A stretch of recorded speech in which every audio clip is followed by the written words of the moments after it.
మంగళవారం అనగానే మనకు అమ్మవారి తర్వాత గుర్తుకు వచ్చేటువంటి దైవం సాక్షాత్తు ఆంజనేయ స్వామివారు.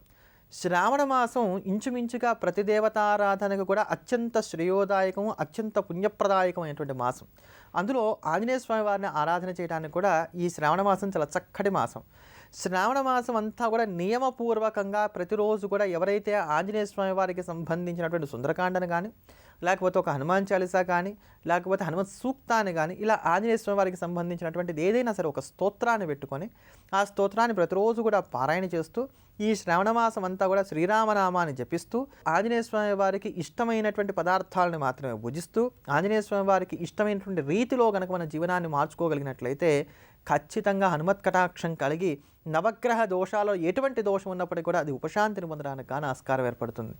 కలియుగంలో ఎటువంటి దోషాన్నైనా సరే తీసివేసేటువంటి శక్తి హనుమంతుల వారికి ఉన్నది అని చెప్పాను. అటువంటి ఆంజనేయ స్వామి వారి యొక్క అనుగ్రహాన్ని మనకు అందించేటువంటిది, సమస్తమైనటువంటి భయాల్లోంచి కూడా మనల్ని విముక్తులు చేసేటువంటి స్తోత్రమే ఆంజనేయ దండకం. అటువంటి హనుమాన్ దండకాన్ని శ్రవణం చేద్దాం, ధన్యులమవుదాం. శ్రీయాంజనేయం ప్రసన్నాంజనేయం ప్రభాదివ్యకాయం ప్రకీర్తిప్రదాయం భజే వాయుపుత్రం భజే బాలగాత్రం భజేహం పవిత్రం భజే సూర్యమిత్రం భజే రుద్రరూపం భజే బ్రహ్మదేవం వటంచుం ప్రభాతంబు సాయంత్రమీ నామ సంకీర్తనల్ చేసి నీ రూపు వర్ణించి నీ మీదనే దండకం ఒక్కటించేయను హించి నీ మూర్తి నింగాచి నీ సుందరం పెంచి నీ దాసదా సుందరై రామభక్తుండనై నిన్ను నే కొల్చెదన్నీ కటాక్షంబునందూచితే వేడుకల్ చేసితే నామురారించితే నన్ను రక్షించితే అంజనాదేవి గర్భాన్వయాదేవ నిన్నెంచనేనంత వాడందయాశాలి వై చూచితే దాతవై ప్రోచితే దగ్గరం పిలిచితే తొల్లి సుగ్రీవునకు మంత్రి వై స్వామి కార్యంబునందుండి శ్రీరామ సౌమిత్రులం చూచి వారిని విచారించి సర్వేషు పూజించి యవ్వాను చుంబంటు గావించి యవ్వాలి నింజంపి కాకుత్సతిలకుందయా దృష్టి వీక్షించి కిష్కిందకే తెంచి శ్రీరామ కార్యార్థమై లంకకే తెంచియుంలంకిణిం జంపియుంలంకయుంగాచియుం భూమి జంజూచి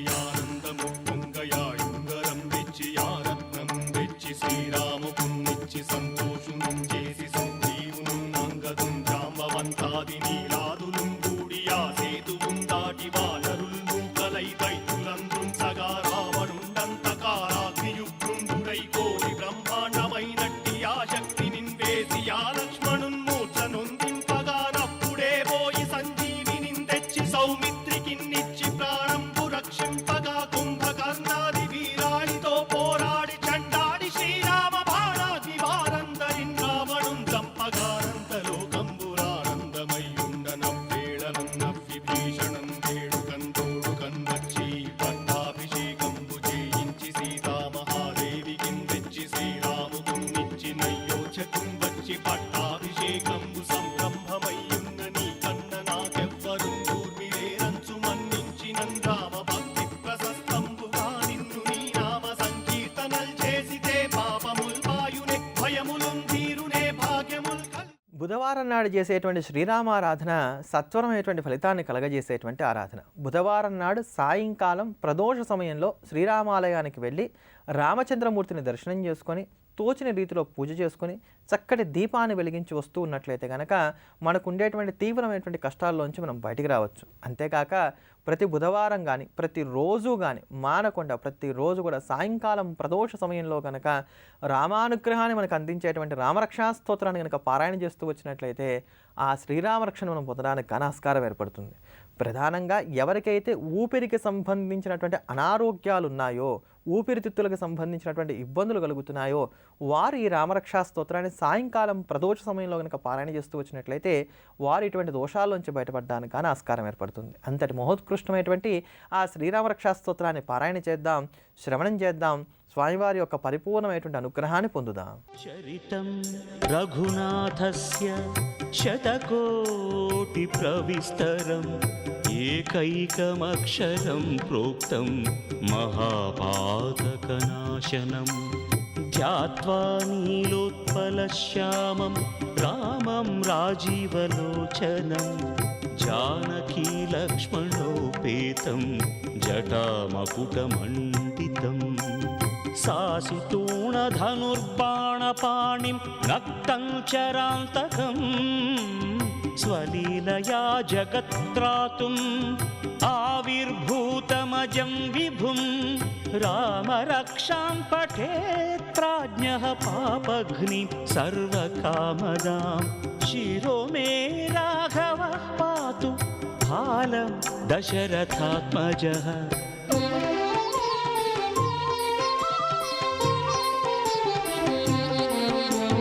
कौसल्येयो दृशौ पातु विश्वामित्रप्रियं श्रुति घ्राणं पातु मखत्राता मुखं सौमित्रिवत्सलः जिह्वां विद्यानिधिः पातु कण्ठं भरतवन्दितः स्कन्दौ दिव्यायुधः पातु भुजौ भग्नेशकार्मुकः करौ सीतापतिः पातु हृदयं जामदग्न्यजित् मध्यं पातु खरध्वंसी नाभिं जाम्बवदाश्रयः सुग्रीवेशः कटिं पातु सक्थिनी हनुमत्प्रभुः ऊरू रघुत्तमः पातु रक्षः कुलविनाशकृत्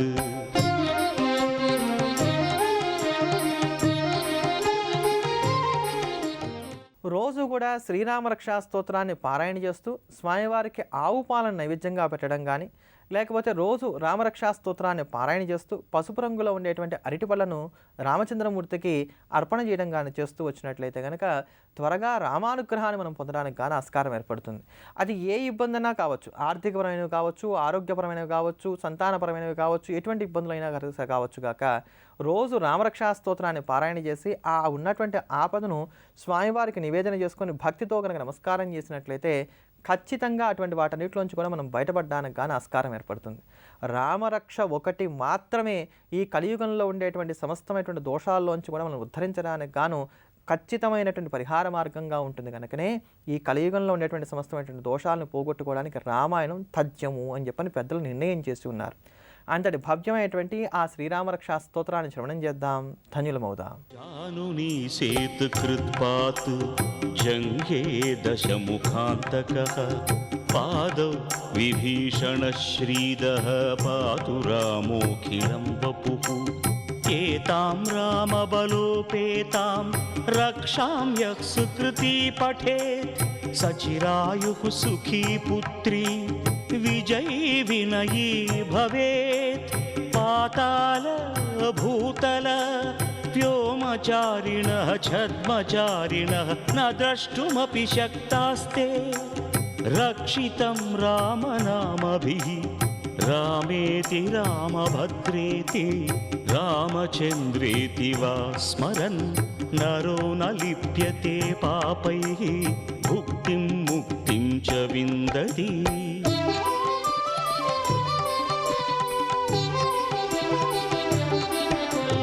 जगज्जैत्रैकमन्त्रेण रामनाम्नाभिरक्षितं यः कण्ठे धारयेत् तस्य करस्थाः सर्वसिद्धयः वज्रपञ्जरनामेदं यो रामकवचं स्मरेत् अव्याहताज्ञः सर्वत्र लभते जयमङ्गलम्.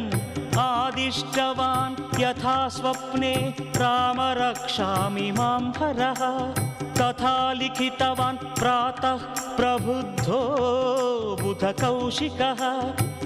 रामः कल्पवृक्षाणां विरामः सकलापदाम् अभिरामः त्रिलोकानां रामः श्रीमान् सनः प्रभुः.